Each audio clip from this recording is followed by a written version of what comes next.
बेरोजगारी के इस आलम में इंटर्न से ऊंट के मुंह में जीरा भी नहीं कह सकता हूं मैं।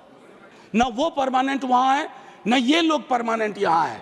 ये बदलाव होता है, लेकिन सामूहिक सरोकार। बुरा मत मानिए ना मनोज जी, मेरी दिक्कत क्या है माननीय सभापति महोदय, इजहार मोहब्बत से पहले बदनाम नजर हो जाती है। मैं दिल में इरादा करता हूं, दुनिया को खबर हो जाती है। सुविधा के लिए बैटरी रिक्शा आ गई है, मानता हूं। एस्केलेटर लग गए हैं, सुविधा बढ़ी, मानता हूं। लेकिन सर, उन कुलियों का तकरीबन 20,000 कुली है। लालू जी ने ग्रुप डी में उनके समायोजन की व्यवस्था की थी। श्री मनोज कुमार झा, आप बैठ जाइए। आपका नोट नहीं हो रहा, आपकी आवाज नहीं आ रही। माननीय वाइस चेयरमैन साहब, आपका बहुत बहुत शुक्रिया। आज आपको 5 मिनट है 3 के बजाय। सर, आप मुझे पता है 5 मिनट है, थोड़ा अप्रोप्रिएशन आपसे 1 मिनट का कर लूंगा। अप्रोप्रिएशन बिल पे माननीय वाइस चेयरमैन साहब, अब क्या कहूं, आदत से भी लाचार हूं। वित्त मंत्री साहिबा है नहीं, शायद एमओएस वित्त मंत्री होंगे। मैंने पहले भी बजट वाले अपने इंटरवेंशन में कहा था कि बजट बनाने वालों को आर्टिकल 39 सब क्लॉज सी के बगैर बजट नहीं बनाना चाहिए। अब ये आंकड़ा हमारे देश में कमोबेश सभी के पास है कि 10% लोग 78% तकरीबन संपत्ति पर उनका अधिकार है। क्या हमारे देश में प्रियम्बल के मद्देनजर ये व्यवस्था नहीं हो सकती कि 1% सुपर रिच को टैक्स करने का प्रावधान करें, ताकि हमारी बाकी नीतियां सुचारू रूप से चल पाए। हमारी प्राथमिकताओं में जो समूह है उसके लिए हम काम कर पाए। मेरी दूसरी गुजारिश आपके माध्यम से होगी कि पूरे देश में एक ललक है, एक आग्रह है जातिगत जनगणना के लिए, जिसके माध्यम से हमें ये पता चलेगा कि कौन कहां खड़ा है या कौन कहां बैठा हुआ है।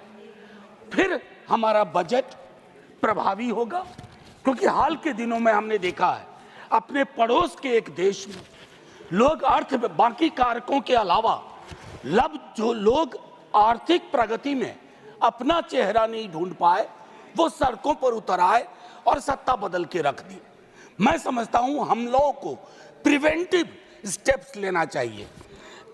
कृषि और कृषि कल्याण के संदर्भ में मैंने बजट में जो बातें कही, उसके बरक्स में कहूं, छोटी जोत का किसान और भूमिहीन मजदूर वो हमारी प्राथमिकता में आए, और उसके लिए सच्चे सरोकार से हमारी कोशिश हो।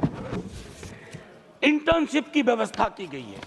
बेरोजगारी के इस आलम में इंटर्न से ऊंट के मुंह में जीरा भी नहीं कह सकता हूं मैंने पहले भी कहा था, 5,000 रुपए की इंटर्नशिप प्रति मास मतलब होता है 166 रुपए 66 पैसे प्रतिदिन।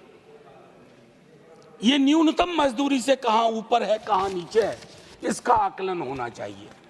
मनरेगा को लेकर के दृष्टिकोण साफ होना चाहिए। मेरे कलीग दिग्विजय जी भी बोल चुके हैं, 86,000 करोड़ आपका ये रिवाइज एस्टीमेट से भी कम है। और इससे 3 तरह की चीजें होंगी। मांग पर असर होगा, अच्छे एसेट्स का निर्माण नहीं होगा, पेमेंट डिले होगा। इसको रिविजिट करने की आवश्यकता है। लेबर अनएम्प्लॉयमेंट में आप एलोकेशन देख लीजिए। मैं जानता हूं संगठित क्षेत्र में एम्प्लॉयमेंट का सिचुएशन सैचुरेशन पे है सर, मशीनीकरण हुआ है, लेकिन असंगठित क्षेत्र में समायोजन की अभूतपूर्व क्षमता है। जो हम एमएसएमई कहते हैं ना सर, उसमें खास करके माइक्रो और स्मॉल पर हमारा फोकस ज्यादा होना चाहिए, ताकि बेरोजगारी का जो ये विकराल जो एक मंजर है उसको हम एड्रेस कर पाए। सर, आज से कुछ बरस पूर्व ले जाऊंगा। आज जब मैं आपके समक्ष आ रहा था सदन के लिए, हमारे घर पे कूली बंधुओं का एक समूह आया। उन्होंने अपनी एक मांग रखी सर, एक कुली नाम की फिल्म देखी होगी आपने भी, क्योंकि हमारी आपकी उम्र में कोई खास फर्क है नहीं, हम सब उस फिल्म को कई बार देखे। वो जो कुली की संकल्पना थी, आज उनकी हालत क्या है सर? सुविधा के लिए बैटरी रिक्शा आ गई है, मानता हूं, एस्केलेटर लग गए हैं, सुविधा बढ़ी, मानता हूं, लेकिन सर उन कुलियों का तकरीबन 20,000 कुली है। लालू जी ने ग्रुप डी में उनके समायोजन की व्यवस्था की थी। मैं चाहता हूं कि रेलवे के किसी महकमे में आप इन 20,000 लोगों के समायोजन की, क्योंकि ये सारी दुनिया का बोझ उठाते रहे हैं सर। मैंने कहा था 1 मिनट एप्रोप्रिएट करने की कोशिश करूंगा। बजट एलोकेशन यूजीसी का अगर हम देखें तो वह गंभीर विषय है सर। हायर एजुकेशन के लिए जो नजरिया होना चाहिए उसमें मुझे कमी दिखती है। प्राइवेटाइजेशन से शिकायत अभी नहीं कर रहा हूं, लेकिन पूरी की पूरी हायर एजुकेशन का अगर आप पिरामिड देखें, वो पिरामिड फ्लॉड, उसको आपको बदलने के लिए मैं समझता हूं काफी कुछ करना होगा, इंक्लूडिंग रिसोर्स एलोकेशन। चूंकि ये कश्मीर पर भी है एप्रोप्रिएशन का मामला, तो मैं आपसे एक बात बस कह के खत्म करूंगा। फाइनेंस मिनिस्ट्री ने 20% कट किया है इंपोर्ट ड्यूटी में, वॉलनट और एप्पल में। लोअर प्राइस के कारण कश्मीर के कृषकों की समस्या अब समझिए।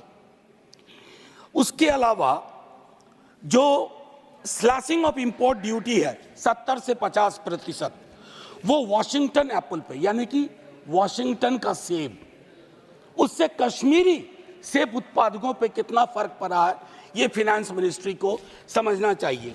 और एक और आखिरी टिप्पणी करूंगा, ये जो कश्मीरी सेफ्रॉन है, आपने इंपोर्ट फ्री सेफ्रॉन ईरान से मांगा कर लिया, नतीजे में क्या हुआ है, कश्मीर का जो सेफ्रॉन का पूरा यूनिट है वो छत विच्छत महसूस कर रहा है।